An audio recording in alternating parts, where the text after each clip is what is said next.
This is a video about the importance of social media for a young neophyte lawyer and for law students.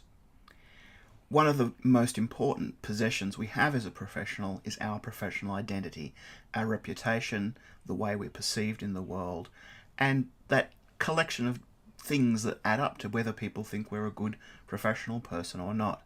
And social media can have a big impact on this.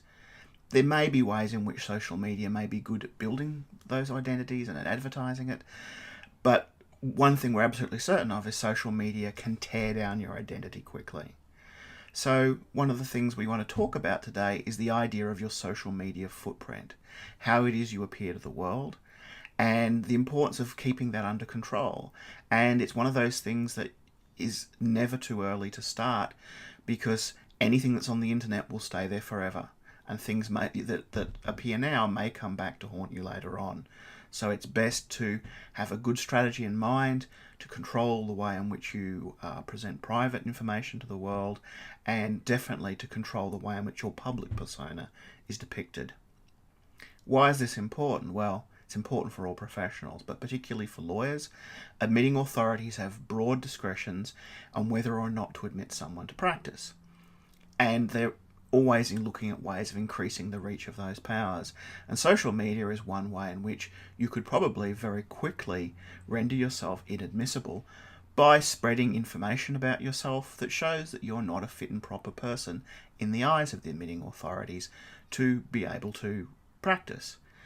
Beyond that, you also have the problem of being able to present yourself well to future employers who may look back in the past and remember this is going to be relevant to you 20, 30 years in the future, where things you do now that you think are quite innocuous might be something that an employer takes exception to in the near future or in the far future.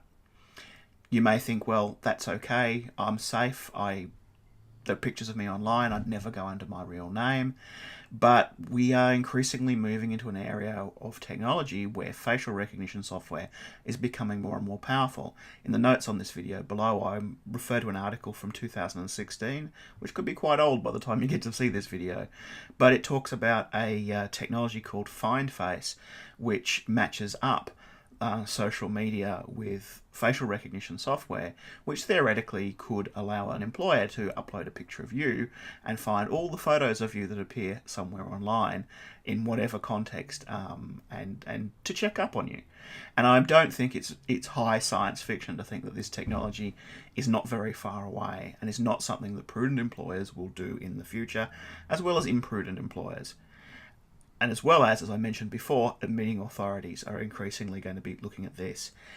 It is very much Big Brother stuff. It is scary surveillance society technology. And it's interesting that the article I've referred to mentions that this is the one technology that Google was investigating and backed off from.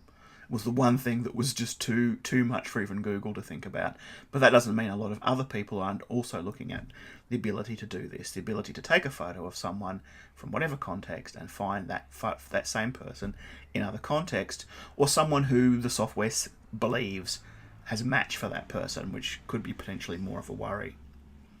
So one of the things I'm urging you to do here is to stay in control of the way in which you are represented in social media. Be very careful about the things you say, even the things you repost. Be very careful about the sorts of photos that appear of you that appear online. And the social media and the internet is a sharing-based economy. And it's quite possible to broadcast something you think is just going to your friends, just your family, people you know, and very soon someone reblogs it, retweets it, reposts it, and it's shared throughout the world. And we've seen situations, particularly with Twitter, where these things get out of control, where someone posts an off-color joke or a comment or something that people don't like. It gets massively shared on Twitter, and suddenly there's a mob, an angry mob hungering for that person's blood. The book by John Ronson, So You've Been Publicly Shamed, gives some excellent examples of that.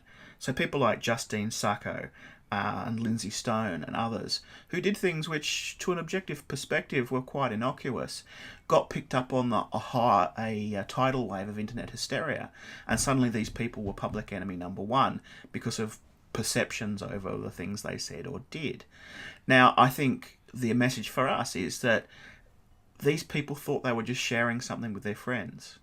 And someone who they thought was a friend retweeted it to someone else who retweeted it to someone else, and it gained momentum from there. So don't think that just because you are being very good at controlling your circle of friends and who you communicate with, that that's going to be the end of the story. Because in the internet, something can grow big very, very quickly.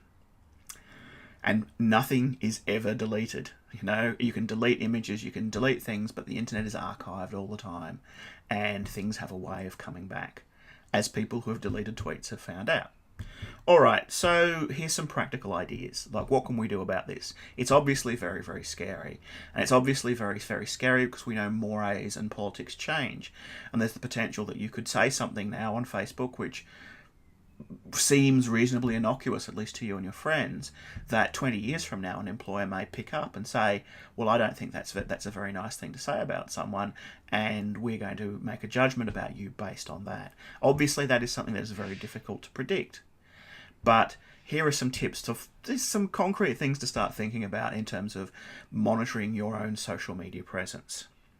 First of all, use LinkedIn if you don't already. It's a good place to have a professional profile that is all about your professional life. It's not very exciting. I know some people sit there obsessing and preening and tweaking their LinkedIn profile. That's obviously something that they enjoy. But you should at least have a LinkedIn profile you can share with employers to say, this is my workspace, this is my professional space, and this is how I present myself. I would also strongly suggest having alternate social media accounts, particularly Facebook accounts, for different aspects of your life. Have one for family and friends, or one for family and one for friends if you don't want to mix them up. But also have a specific Facebook account which is just your professional account. Because many employers will either overtly or covertly look at your Facebook profile when you apply for a job. Many of them will ask, and some have recently demanded people share their Facebook identity with them, and incredulous if someone says they don't use Facebook, and they'll go looking anyway for something that looks like your name. If you tell them you don't have a Facebook account, they'll go looking to see if you're just lying to them, and they won't take that very well either. So I would have one that is linked to whatever professional email account you use for your work life. And I will have mentioned this to you all before, I'm sure. A former student of mine was using the Gmail account of Sexy Lawyer 69, and was quite surprised that employers thought that was an unprofessional email address. So something that's close to your name, something that looks more professional, that doesn't have a joke in it, is much better, and link your professional Facebook account to that. As I said, even if you don't really do Facebook, many employers will not believe that. So it's worth having just a few things in this account, and only share things that are professional or are reasonably mild. Photos of food, pictures of nice landscapes on holidays. I would say pictures of children and dogs, but again, you've got to be very careful in how you represent yourself and how people take those images. You might have a fantastic love of scorpions and a big hobby around scorpions, but you might not necessarily want to put that on your work profile because people will judge, quite wrongly. Scorpions are great, but you'll have employers who might strike you out as the weird one or the out of place one because of your hobbies. So only put very, very innocuous things on that professional Facebook account. And the other one, and this is a pretty ugly idea, and I hate to be the one to be discussing this, but be very careful how you place pictures of children, and particularly pictures of babies, on your Facebook account if you're a woman. Now, it is wrong for employers to discriminate against you on the basis of whether you have children or are likely to have children in the future. But the fact remains they do. And as I said, it's an ugly, ugly point. But if they look at your Facebook profile and it's just lots and lots of pictures of babies, they may make the judgment that you're someone who is only looking for a job in the short term because you want to go off and have babies and take maternity leave and probably not come back, and from their perspective greatly inconvenience them as employers. Completely indefensible attitude. And of course men don't face that at all. I could have heaps of pictures of babies and toddlers on my Facebook page, although people might think that's kind of creepy anyway. But I would not be judged as someone who is not a future work prospect because of it. It's completely sexist, and I hate to be the messenger here, but just forewarned is, I think, just protect yourself a little bit. It's completely unfair, but if you're a woman and you're setting up your professional Facebook page, don't fill it with images that make those prejudiced employers think that you are not committed to a long-term career. Anyway, I'm hoping this is 2017 when I'm recording this. Hey, maybe by 2018 the world will have changed and this won't be an issue anymore, but I think it's something that's important to share with you, particularly if you are and innocent in the ways of the world and the way in which many conservative employers think. All right, and so then the same goes, as I said just before, with the Scorpions, with weird hobbies and things that you think show you have a lot of character. Keep that to your personal Facebook account, and make sure that that's something that's kept separate from your professional one. Now, there is still the danger, of course, that an employer will find your personal account. So remember this isn't a bulletproof strategy, and you should also be very careful about the things you say. And a high water example of that would be the people who went on the white power rallies in America recently and then got fired and then were shocked that their employers took a dim view of them marching in sort of racial bigotry, white power parades when their pictures were all over social media. So again, be very, very careful of what is on either of your Facebook or any of your multiple Facebook accounts if they're things an employer can track back to you. This may sound like being paranoid, but as I said, nothing is ever deleted entirely from the internet, and you don't want this something to be haunting you 20, 30 years from now when you look back and go, I was really young back then, I should have known better, and Scott did tell me to be careful about that. What are some other tips about maintaining this social media presence? Never, ever, ever, ever discuss work, particularly complaining about work, in that profile, unless you've got something very bland and nice to say about work. Hey, I had a great day at work today.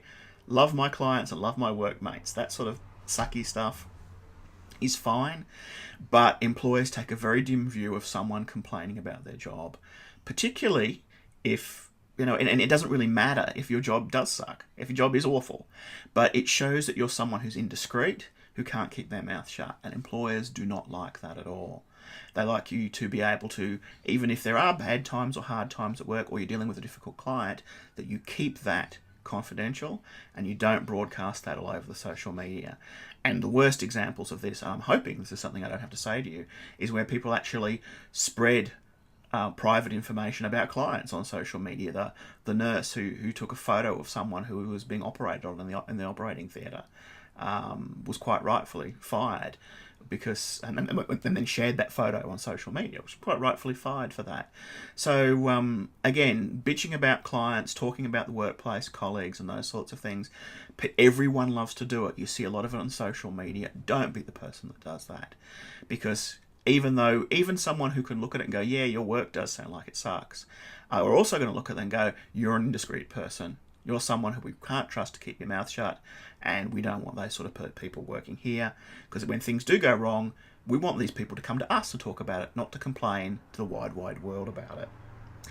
Other tips: untag yourself from photos that your friends put up or family put up, unless they are completely innocuous and can't be misconstrued in any particular way.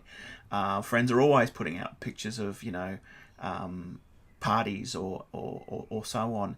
And the fact that someone's judgment that they draw about you is an unfair judgment doesn't mean that you shouldn't protect yourself from that judgment, because employers have lots of grounds on which they can select employees and they can select who to interview. And they're seldom going to say, I thought the way that person was the clothing that person wore in that photo was inappropriate. Therefore, I will not interview that person.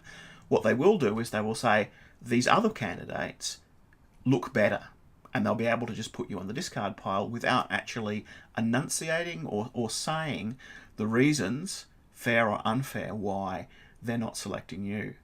So, yes, in an ideal world, you should be able to wear what you want. You should be able to do what you want and say what you want. But it's not an ideal world. And you've got that choice between, I guess, sticking to your guns and not getting the job you want, or getting the job you want and realising that some things are to be kept private and to be kept away from social media. Don't think of social media as private. Think of it as a public space. Speaking of privacy, make sure you know what the privacy settings are and what they do, and you stay in control of those. However, Facebook does change its privacy settings all the time. So don't think that just because you were up to date with what was happening with privacy settings a year ago, that things haven't changed completely. So it's very important you do that, but don't rely on that as totally protecting your privacy, because as I said, someone can find something and can share it, and then the cat is out of the bag. In terms of what things you can do that are positive in social media, because this has largely been me saying what not to do, it can be good to be a good citizen on social media, to share, comment, and engage with people, to not look at your social media profile as simply being a dumping ground for some photos and some bits and pieces where you just put some content. If you actively engage with things and you discuss and you comment on other people's posts and you give them likes and shares and engage with them, it shows what sort of person you are as a communicator. Of course, you're going to be careful about what issues you deal with, but things that are relevant to the law, discussion around recent decisions, within the bounds of what's fair to discuss in law, fine. I mean, you may not want to slag off the politics of the High Court and talk about the politics of individual judges, but if you want to talk about whether you think the legal principles are sound, perfectly appropriate and something which is a good thing to do. So again, it's about thinking about that. Not me as an individual, what I'm saying about this thing that I'm sharing and discussing, but me as a professional, as a lawyer. What do I think this means in terms of the law? Here's a new law reform proposal that's coming up. Yeah, I support that. I think this law needs to change and improve in that particular way. But also remember to always represent yourself as someone who you would like to have as a lawyer, someone who you think your neighbours or your parents might want to see as a lawyer. This is not to say that you can't have your opinions and you can't express them in appropriate places, that you can't be strongly politically committed to your ideals, but it does mean that if you are aiming for jobs in areas which are known for being very traditional, very conservative, that you need to be alert to that, and you need to be alert to the fact that they have different thresholds of tolerance where it comes to political dissent and the way in which you express yourself. Many traditional places very much enjoy a robust discussion. They enjoy a robust political discussion, but there is always a line over which it stops being professional and starts being unprofessional. And you don't know what that is yet, so it's best to aim for something moderate. Okay, so one thing you can do as an activity going into this space and going into your early career as a lawyer is to start designing your identity as though you're an author writing a fictional character. Now, this is not to say that you should be lying about yourself. In the contrary, you draw the elements of truth that you want to put forward, because as individuals we tend to be messy, inconsistent sets of ideals. We like to represent ourselves different ways in different spaces. With our friends, we're this kind of person. With workmates, we're this kind of person. With parents, we're this kind of person. And there's lots of different options. But when you're constructing a professional identity, you craft that identity like you're designing a character. You just start with 5 character traits or keywords that you want to represent as part of you. And these works really well if you can differentiate them from the stereotype of the lawyer or what everyone else is doing. So just saying, yeah, as a lawyer, I have integrity, I'm smart, whatever, and you find you're just writing up the bio of every other law character that you've seen in in a TV show or a movie. You might want to think about, how can I put a unique spin on this? How can I be have a distinctive perspective on this? Not too wild, not too crazy, but what might make this character look interesting? And it might be something about your background, about the work you've done in the past, that strikes you as slightly different and not the cookie cutter generic lawyer. People like narratives. We make sense of the world out of narratives, even though the world is not made of narratives. The world is made of chaotic and disconnected facts. But what we do as human beings is we put them together as stories.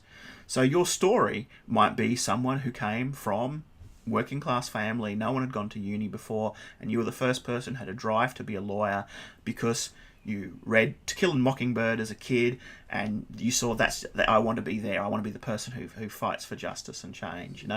So you are, and that should all be true, right? None of this should be about fabricating identities or lying.